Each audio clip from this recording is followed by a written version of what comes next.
Assalamualaikum warahmatullahi wabarakatuh. Salam sehat dan bahagia. Perkenalkan, nama saya Wasrini, CGB Angkatan 11, SD Negeri Karangtengah 03, Kecamatan Sampang, Kabupaten Cilacap. Saya akan memaparkan tugas koneksi antar materi, kesimpulan, dan refleksi modul 1.1. Kesimpulan dan refleksi modul 1.1 Filosofi Pemikiran Ki Hajar Dewantara. Pendidikan dan pengajaran tidak sama. Pengajaran adalah bagian dari pendidikan. Pengajaran menurut Ki Hajar Dewantara adalah proses pendidikan dalam memberi ilmu untuk kecakapan hidup anak secara lahir dan batin. Pendidikan pada hakikatnya adalah menuntun atau memberi tuntunan terhadap segala kemampuan kodrat yang dimiliki anak agar ia mencapai keselamatan dan kebahagiaan setinggi-tingginya baik sebagai manusia maupun sebagai anggota masyarakat.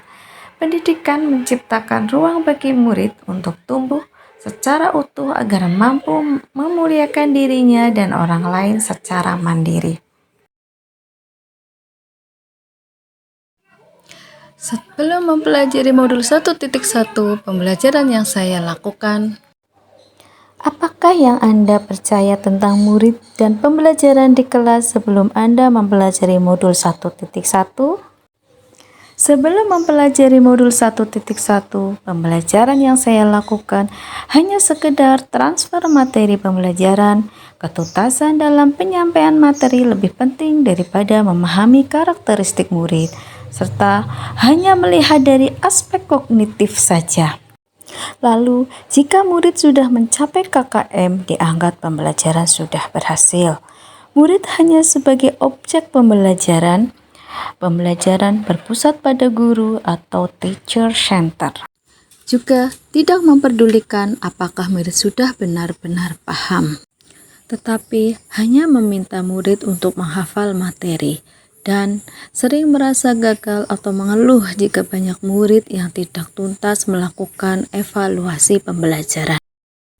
Apa yang berubah dari pemikiran atau perilaku Anda setelah mempelajari modul 1.1? Namun, setelah saya mempelajari modul 1.1 tentang pemikiran Ki Hajar Dewantara, saya menyadari bahwa apa yang saya pikirkan dan saya lakukan selama ini salah. Apakah yang dapat saya terapkan lebih baik agar kelas Anda mencerminkan pemikiran Ki Hajar Dewantara?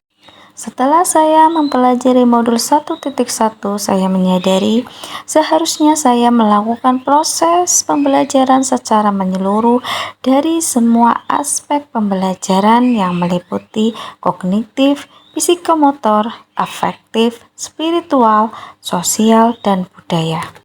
Selain itu juga menjadikan murid sebagai subjek pembelajaran yang mana murid memiliki kebebasan berekspresi, mengemukakan pendapat, dan berkreasi.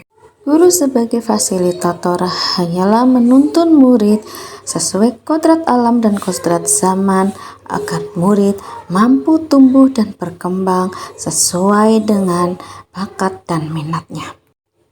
Saya juga menyadari guru harus ikhlas dan penuh kesabaran dengan segala ketulusan hati, harus mempelajari karakteristik murid, dan berikan kesempatan murid untuk tumbuh sesuai dengan kodratnya.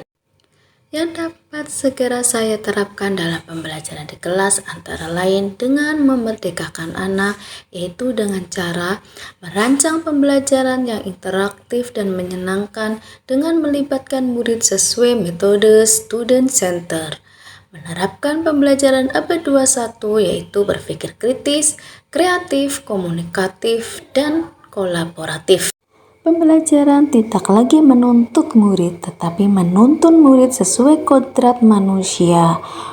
Untuk menuntun murid, tentunya kita harus mengenal karakter dan latar belakang murid dengan menjalin komunikasi yang baik. Terima kasih, salam sehat dan bahagia.